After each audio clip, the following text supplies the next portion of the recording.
वक्रतुंड महाकाय सूर्यकोटि समप्रभ निर्विघ्नं कुरु मे देव सर्वकार्येषु सर्वदा।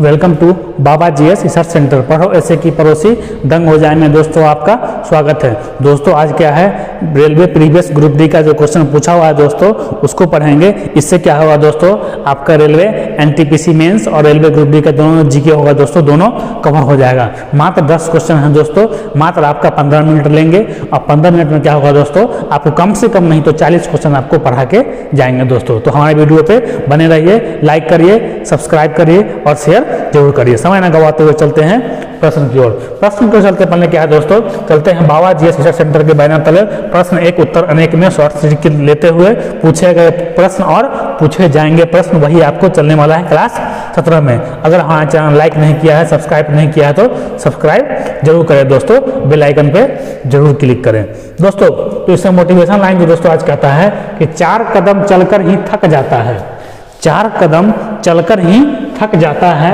और पहुंचना शीर्ष तक चाहता है। मतलब 4 कदम चलकर तुम थक जाते हो और पहुंचना शीर्ष तक चाहते हो। तुझे धूलों में पैर को मलना होगा, तुझे धूलों में पैर को मलना होगा, तुझे धूलों में पैर को मलना होगा। जो पानी है सफलता तो चलना होगा, जो पानी है सफलता तो क्या करना होगा, चलना होगा।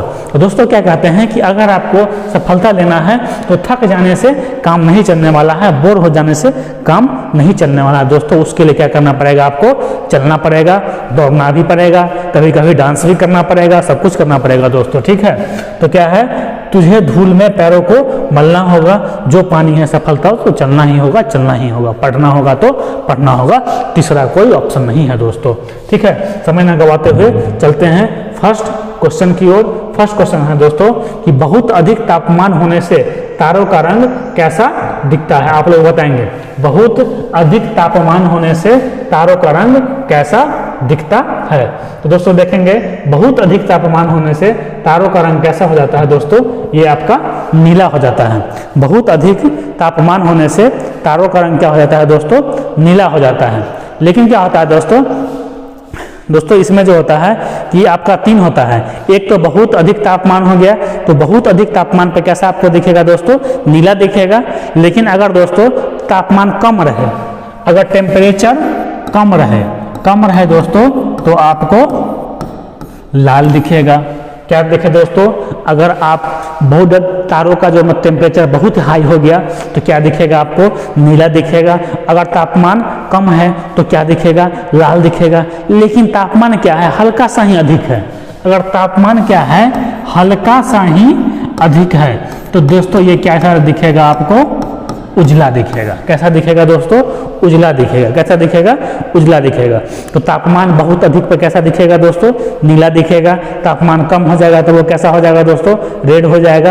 अगर तापमान क्या है, हल्का सा अधिक है तो वो आपको व्हाइट की तरह दिखने वाला है, उजले की तरह दिखने वाला है तारों का रंग, ठीक है। तारों का चमकता गहना हो, ठीक है। तो अगला क्वेश्चन है चिकन नेक। चिकन नेक किस राज्य को बोला जाता है। चिकन नेक जो होता है दोस्तों WB को जोड़ा जाता है। मतलब क्या दोस्तों, अगर हम लोग मैप निकालते हैं तो मैप में क्या होता है दोस्तों कि अगर हम नॉर्थ ईस्ट के मतलब पार्ट को देखते हैं तो उसमें क्या होता है दोस्तों, एक चिकन के आकार का एक दृश्य नजर आता है, ठीक है दोस्तों। इसमें क्या होता है, हमारा वेस्ट बंगाल का जो एरिया है वो क्या होता है दोस्तों, मतलब मुर्गा का जो गर्दन होता है वो गर्दन के आकार का दिखता है। किसके आकार का दिखता है दोस्तों, वो गर्दन के आकार का दिखता है। लेकिन चिकन का जो पिक होता है, चिकन का पिक मतलब क्या हुआ, सर का जो ऊपर वाला हिस्सा होता है जो लाल लाल टन खड़ा रहता है, वो जो होता है दोस्तों वो किसका हिस्सा होता है, सिक्किम का होता है।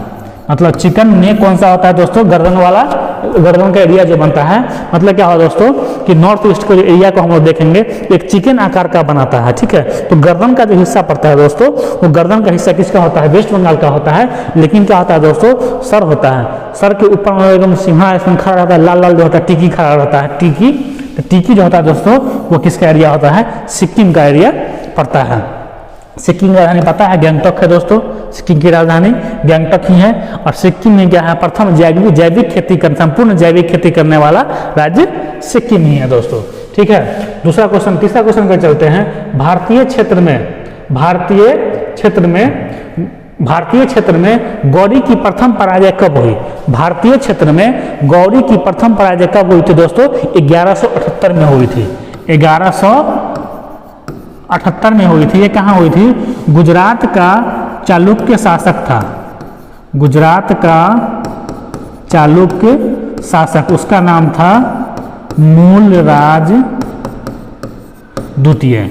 मूलराज द्वितीय के हाथ में क्या हुई थी दोस्तों? प्रथम बार 1178 में इसकी क्या हुई थी, हार हुई थी। लेकिन दोस्तों अगर दूसरा बार पूछेगा तो दूसरा बार आप लोगों को पता ही होगा। 1191 में पृथ्वीराज, क्या था? पृथ्वीराज चौहान, क्या था? द्वितीय था। कौन सा थे? द्वितीय। और क्या हुआ था? गौरी के बीच क्या हुआ था? तराइन का युद्ध हुआ था। तराइन कहाँ पड़ता है दोस्तों? ये तराइन का क्षेत्र आपको कहाँ पड़ता है? राजस्थान के ऊपर पड़ता है। ठीक है, तो पृथ्वीराज चौहान द्वितीय और गौरी के बीच क्या हुआ था दोस्तों? ये आपका 1191 में क्या हुआ था? लड़ाई हुई था। इसमें क्या हुआ था? मोहम्मद गौरी की हार हो गई। लेकिन दोस्तों आप लोग सीखिएगा इस चीज से, मोहम्मद गौरी ने हार नहीं माने। फिर क्या किया? सेना को संगठन किया, खुद को क्या किया दोस्तों? प्रैक्टिस किया। और फिर क्या हुआ? 1192 ईस्वी में फिर क्या किया? 1192 ईस्वी में ये क्या किया? तराइन पे फिर से अटैक कर दिया। इसमें क्या हो गई? पृथ्वीराज चौहान की क्या हो गई? मृत्यु हो गई, हार हो गई दोस्तों। ठीक है दोस्तों, तो दोस्तों क्या जाने 1191 ईस्वी में पहला बार क्या हुआ? तराइन के प्रथम युद्ध में मोहम्मद गौरी हार गया बेचारा। पृथ्वीराज चौहान का था कि यस साला हम सबसे बड़ा क्या है, सबसे बड़ा मतलब बलशाली है, हमको कोई नहीं हरा सकता है। वो क्या हो गया? अंडर एस्टिमेट कर गया। किसको? मोहम्मद गौरी को अंडर एस्टिमेट कर लिया। लेकिन क्या हो गया? 1192 ईस्वी में फिर से अटैक कर दिया, तराइन पे अटैक कर दिया और मोहम्मद गौरी की क्या हो गई? इस बार विजय हो गई और पृथ्वीराज चौहान का क्या हो गया दोस्तों? खात्मा हो गया। कहानी टाटा बाय बाय, फिनिश हो गया। किसका? पृथ्वीराज चौहान का कहानी खत्म हो गया दोस्तों। ठीक है, पृथ्वीराज चौहान ही दोस्तों क्या है? अंतिम हिंदू शासक है। अंतिम हिंदू शासक कौन है? पृथ्वीराज चौहान ही है दोस्तों, ये याद रखिएगा। ठीक है दोस्तों, एक ये हो गया। उसके बाद संगोला की संधि कब हुई थी दोस्तों? ये जानेंगे संगोला की संधि जो हुई थी 1750 में हुई थी। ये हुआ था आपका राजा राम द्वितीय और बालाजी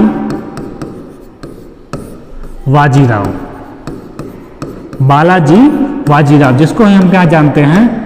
नाना साहब के नाम से जानते हैं। नाना साहब के नाम से जानते हैं। इन दोनों में क्या हुआ था दोस्तों? संगोला की संधि हुई थी। ठीक है, 1750 में। और इसी संधि का मतलब क्या हुआ था? उपरांत ये मान लिया गया कि मराठा सम्राट का जो मतलब क्षेत्राधिकार आएगा उसमें जो होगा पेशवा को, लिख लेंगे, पेशवा को वास्तविक राजा माना गया, उत्तराधिकारी माना गया। किसको? पेशवा को। लेकिन दोस्तों पेशवा जो है ये 1713 ईस्वी में ही, 1700 ईस्वी में क्या हुआ था? पेशवा को मान्यता मिल गई थी। 1713 ईस्वी में क्या हुआ था दोस्तों? पेशवा को मान्यता मिल ही गई थी। बालाजी विश्वनाथ के द्वारा मिल के समय था, उसका शासन था। ठीक है, 1713 ईस्वी में। 1750 में क्या हुआ? पेशवा को क्या हुआ दोस्तों? वास्तविक संस्थापक, वास्तविक उत्तराधिकारी मान लिया गया। तो संगोला का युद्ध किसके किसके बीच हुआ था दोस्तों? तो हम जान लेंगे। संगोला का युद्ध राजा राम द्वितीय के बीच में और क्या हुआ था? बालाजी वाजीराव के बीच में हुआ था। लेकिन दोस्तों 1802 में याद कर लेंगे क्या था? बसीन की संधि हुई थी। तरीके बसीन की संधि बोलेंगे गुरुजी क्या क्या मतलब इतना संधि बता रहे हैं, कैसे याद होगा? सब याद हो जाएगा, चेहरा सब याद हो जाएगा। ठीक है, आप धैर्य रखिए, हमारे चैनल पे बन रहिए, हमारे जीके को बार बार देखिए। ठीक है, 1802 में क्या हुआ? बसीन की संधि हुई दोस्तों। इसमें क्या 1802 में जो हुआ था, ये हुआ था आपका अंग्रेज के बीच में। और दूसरा था दोस्तों, ये था आपका बालाजी वाजीराव द्वितीय के बीच में हुई था। ठीक है, बसीन की संधि 1802 में बालाजी वाजीराव और अंग्रेजों के बीच में हुई थी। अब है दोस्तों प्रकाश तरंग कैसी तरंग है? प्रकाश की तरंग कैसी तरंग है दोस्तों? ये विद्युत चुंबकीय तरंग है, विद्युत चुंबकीय तरंग है। उसके बाद किस प्रोटीन के कारण उत्तक कठोर होता है, उसका क्या नाम है दोस्तों, कोलेजन है। किस प्रोटीन के कारण क्या होता है दोस्तों, उत्तक जो होता है वो कठोर होता है, किस कारण होता है दोस्तों, तो वो आपका ये कोलेजन प्रोटीन के कारण होता है। अगला, कौन सा अनुच्छेद सिर्फ भारतीय को प्राप्त है, कौन सा अनुच्छेद सिर्फ भारतीय को प्राप्त है, याद कर लेंगे, बार बार आप लोग को बताते हैं 15, 16, 19, 29, 30, 15, 16, 19, 29, 30, याद करेंगे 15, 16, 19, 29, 30। ये क्या है, ये अनुच्छेद ऐसा है दोस्तों कि केवल भारतीय को ही प्राप्त है, इस पे क्या है, विदेशी नागरिक का हक नहीं बनता है। ठीक है। अगला, भारत में सर्वाधिक आबादी वाला द्वीप, कहेंगे बाप रे बाप ये का पूछ भी हो, भारत में सर्वाधिक आबादी वाला द्वीप क्या है दोस्तों, ये द्वीप का क्या नाम है, सालसेट है। सालसेट कहाँ पड़ता है दोस्तों, ये महाराष्ट्र में पड़ता है। कहाँ पड़ता है, सालसेट महाराष्ट्र में पड़ता है। ये क्या है दोस्तों, भारत में सर्वाधिक आबादी वाला द्वीप है। ठीक है दोस्तों, सर्वाधिक आबादी वाला द्वीप कौन सा है दोस्तों, ये सालसेट है। उसका दोस्तों अगला क्वेश्चन क्या है कि सिंध विलय का श्रेय किसे जाता है, लॉर्ड एलनबरो, लॉर्ड एलनबरो, यानी क्या है दोस्तों, सिंध जो विलय हुआ था इसका श्रेय किसको जाता है, लॉर्ड एलनबरो को जाता है। लेकिन अगर अवध का पूछे, अवध का पूछे तो ये किसको जाता है, डलहौजी। इसने क्या किया था, भारतीय रेल की शुरुआत की थी, रेल का जनक माना जाता है लॉर्ड डलहौजी को माना जाता है दोस्तों। तो ये क्या हो गया दोस्तों, इसका ये हुआ था लॉर्ड डलहौजी हुआ था। क्या था इसका, अवध का विलय लॉर्ड डलहौजी के द्वारा हुआ था। और अवध का क्या है, उसका अगला क्या है, ये आपका सिंध का विलय, सिंध का जो विलय था लॉर्ड एलनबरो के द्वारा। एलनबरो किया जाता है, दास प्रथा को मुक्त किया था, एलनबरो ने किया था। डलहौजी क्या हो गया, अवध विलय किया था। अगर पूछे पिंडारियों का दमन किसने किया था, तो पिंडारियों का दमन किसने किया था, लॉर्ड हेस्टिंग्स ने किया था। पिंडारियों का दमन किसने किया था, लॉर्ड हेस्टिंग्स ने किया था। अगर आपसे पूछे कि तीसरा आंग्ल मराठा युद्ध किसके काल में हुआ था, तीसरा आंग्ल मराठा युद्ध किसके काल में हुआ था दोस्तों, तो वो हुआ था आपका लॉर्ड हेस्टिंग्स के काल में हुआ था। अगर आपसे चौथा पूछे, चौथा जो हुआ था दोस्तों वो लॉर्ड बेलेजली के काल में हुआ था। तीसरा किसके काल में हुआ था दोस्तों, लॉर्ड हेस्टिंग्स के काल में हुआ था। और चौथा किसके काल में हुआ था दोस्तों, लॉर्ड बेलेजली के काल में हुआ था। अगला क्वेश्चन पूछता है, उष्मा गति का प्रथम नियम, उष्मा गति का प्रथम नियम ये किससे संबंधित है दोस्तों, ये उष्मा संरक्षण से संबंधित है। किससे संबंधित है, उष्मा संरक्षण से संबंधित है। लेकिन अगर दूसरा पूछे दोस्तों, दूसरा पूछे तो दूसरा जो नियम है दोस्तों वो इसके प्रवाह से संबंधित है, उष्मा प्रवाह से संबंधित है। मतलब क्या है दोस्तों, प्रथम जो नियम उष्मा का है क्या है, वो उष्मा संरक्षण से मतलब क्या है कि उष्मा का ना ही क्या कर सकते हैं हम लोग खत्म कर सकते हैं, ना ही बना सकते हैं। ये क्या होता है दोस्तों, केवल एक रूप से दूसरे रूप में ट्रांसफर किया जा सकता है, यही क्या है उष्मा का नियम है। लेकिन दूसरा नियम में क्या है दोस्तों, इसके प्रभाव को देखा गया। और तीसरा नंबर में देखा गया दोस्तों, तीसरा जो है इसका परम शून्य ताप देखा गया। तीसरा जो इसका नियम है इससे क्या संबंध है, तो परम शून्य ताप से संबंधित है। ठीक है दोस्तों क्या जाने, उष्मा गति का प्रथम नियम किससे संबंधित है, उष्मा संरक्षण से संबंधित है। उष्मा गति का दूसरा नियम ये किससे संबंधित है दोस्तों, तो ये आपका उष्मा प्रवाह से संबंधित है। और तीसरा जो है क्या है, परम शून्य ताप से संबंधित है। ठीक है दोस्तों, यही क्या थे हम लोग का ये 10 क्वेश्चन था। तो अगर हमारा चैनल क्या है, अगर आपको अच्छा लगता है, हमारी जानकारी अच्छी लगती है तो मेरे चैनल को लाइक करिए, सब्सक्राइब करिए, शेयर करिए। इससे क्या होगा दोस्तों, मोटिवेशन मिलेगा और हम आपके बीच में अच्छे से अच्छे कंटेंट लाएंगे, अच्छे से अच्छे जीके के सवाल लाएंगे, जो क्या करेगा दोस्तों, आपको सीधे रेलवे ग्रुप डी और एनटीपीसी मेंस में फायदा पहुंचाएगा।